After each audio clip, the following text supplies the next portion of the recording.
In October 1958, I was out playing with some little friends of mine, and my main buddy was named David Simpson. We called him Fuzzy.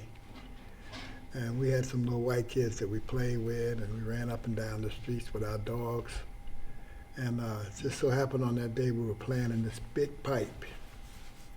And we just, throwing rocks through the pipe, making them squirt, and David was trying to catch spiders and kill spiders and stuff. And so after about an hour of playing in that pipe, some little young girls came over. The little white girls came over and they wanted to play with us too. So we was all just playing, just a bunch of kids in the neighborhood. It was an empty lot. It was a corner lot. It had this big pipe there. I don't know if they was gonna put it in the ground or what. But anyway, we was out playing that afternoon. We was having a lot of fun, just having a lot of fun. And we played until, the sun began to set and it almost became dark. And so we knew that when the sun set, our parents would come out looking for us, or their parents would come out looking for them. And so we knew that we had to leave and we had to go home. So, one of the little boys, one of my little white friends, suggested that the little girls give us a kiss. And the little girls gave us a little kiss. She kissed me first, and then she kissed David. And we didn't think nothing. No, we were just little kids, And so I was like, So I understood later on that one of the little boys had been watching a TV show and had saw where, the guy had gave a little girl a kiss, another kid had gave another kid a kiss. And so that's where he got the idea from. So, everybody went home. They went their way. They lived down the street, and we walked across town. We got our little wagons and got our dogs. And what happened, it was getting dark. So David and I, we didn't make it home. Police pulled up on us on Mara Avenue in Monroe. They had their guns drawn. They rolled up on us and snatched us up.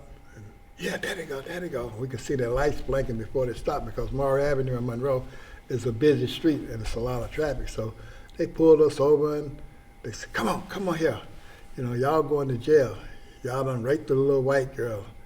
And, said, y'all been bad out here in these streets and we're going to take y'all to jail. So we like, jail? We ain't did nothing to go to jail for. And so when they pushed me in the car, they hit my head on the car. They didn't put their hand on top of your head and push it down. They just boom. So throwed us in the car, took us to jail.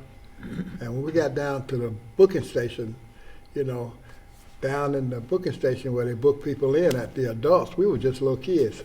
So they told us to sit over there in the corner for a little bit. Then after that, they said, well, just take them downstairs and put them in a cell. So they took us downstairs, they put us in a cell, and we stayed down there for hours. Seemed like hours had passed by. And it was beginning to get darker and darker. And then they came down there, and they said, yeah, we got you now. And they started putting hoods on their heads and stuff, and they came down there and they opened up the cell, and then they started punching us.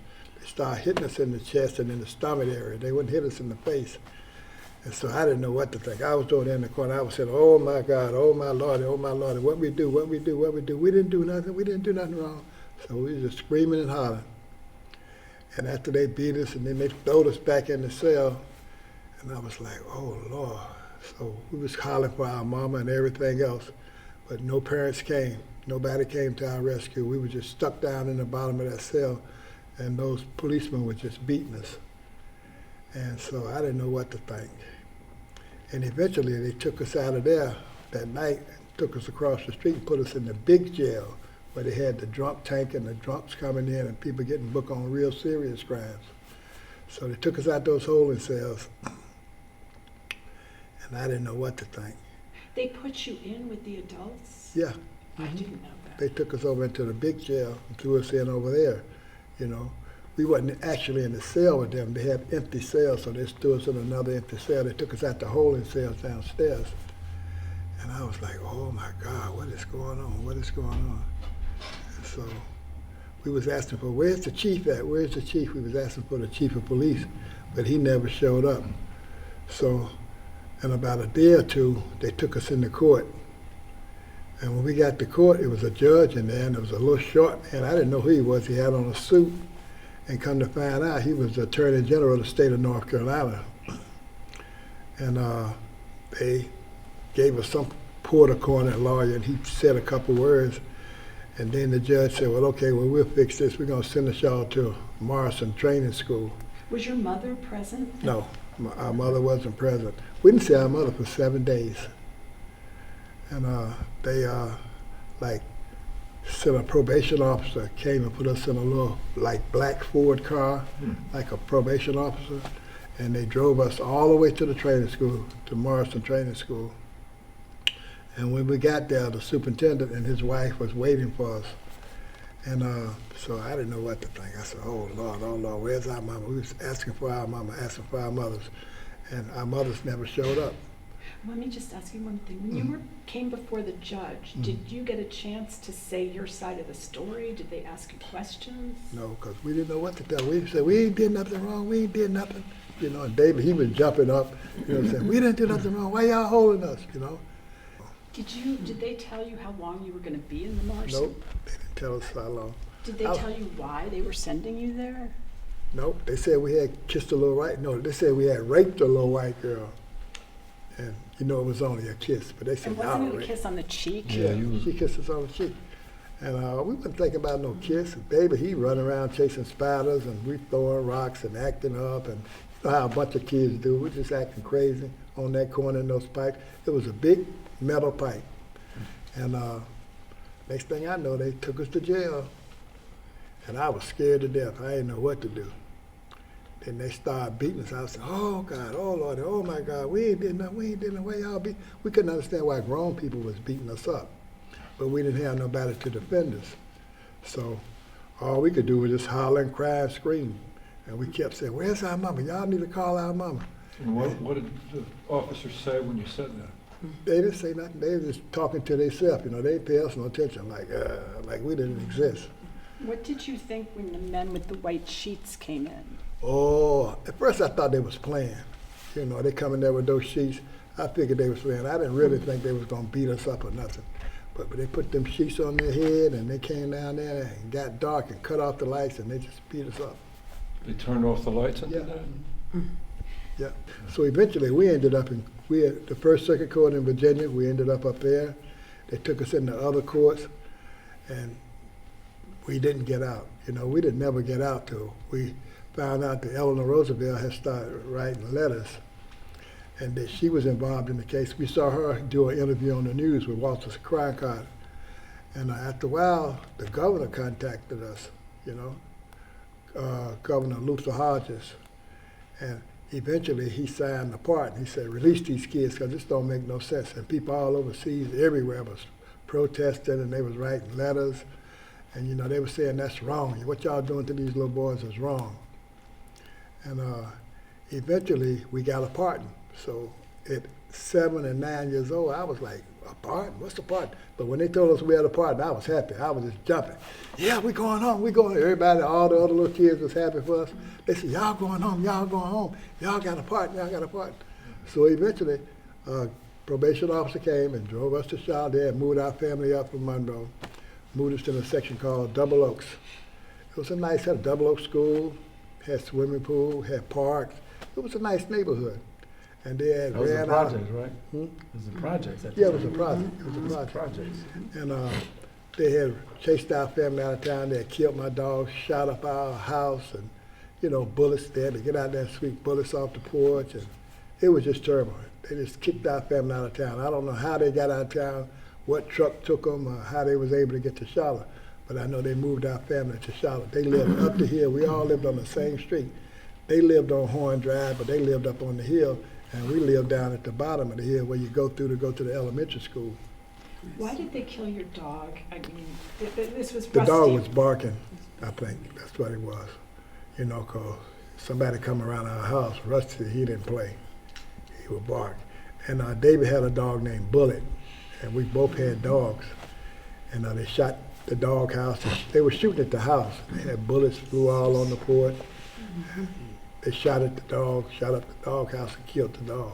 I remember Mama saying she swept bullets off the porch. Yeah. I've seen You were that. there, I've so. seen that. I've How seen old that. were you when this happened? I had to be about 8. So what do you remember? I remember missing him and how they, the dogs or whatever. They wanted to hush the dogs up because when they were around the house, the dogs would bark and let you know somebody was out there. And Mama and Miss Jenny, they were real. David's mom and my mom was real, kind of nervous and stuff. And you could hear them out there. And the next morning they would get up and go outside, sweep bullets off the porch. I remember it like it was yesterday. Wow. I remember when they came to move us on the truck, and we were kind of happy that we were getting out of there, moving to Charlotte. We wouldn't have to be terrorized no more at night and stuff and scared to sleep. Mom used to sit up, and they would sit up and look out the windows and stuff and try to peep. And my aunt used to live right next door to us, right there on Parker Street. It was something. Now I remember you telling me about the Ku Klux Klan coming in front yard on horses and build a burn a cross in the front Burn yard. across in the yard. Burn a cross in the front yard. Yeah, You must have been terrified. yeah, we was terrified. And to see my mom that scared and stuff.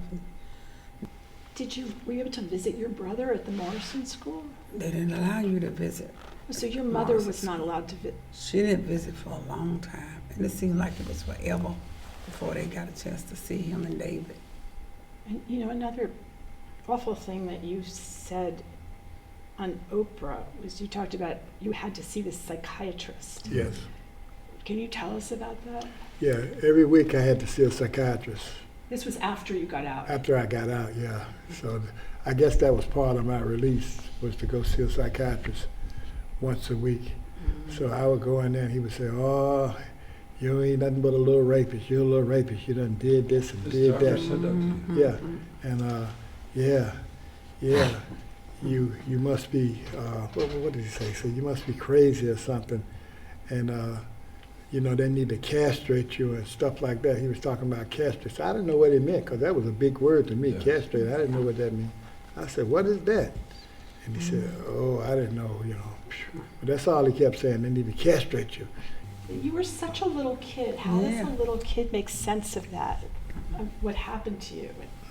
How did you turn it over in your mind? Process. It affected us all our life. David Wow. has never got out of prison because it still affected his mind. Yeah, he can never stay out, And I just, Get out and go right back in. yeah. Everybody talked about us and all the churches everywhere. Yeah, that's them little kisses. That's the little kisses. Little rapists. That's what they was calling us. Little kisses, little rapists. Yeah, y'all know y'all did it. A lot of kids thought it was funny. What kind of things would kids say to you? They would say bad things. They would say, "Oh, y'all raped these little girls. And y'all kissed these little girls." And, they would say nasty things to us.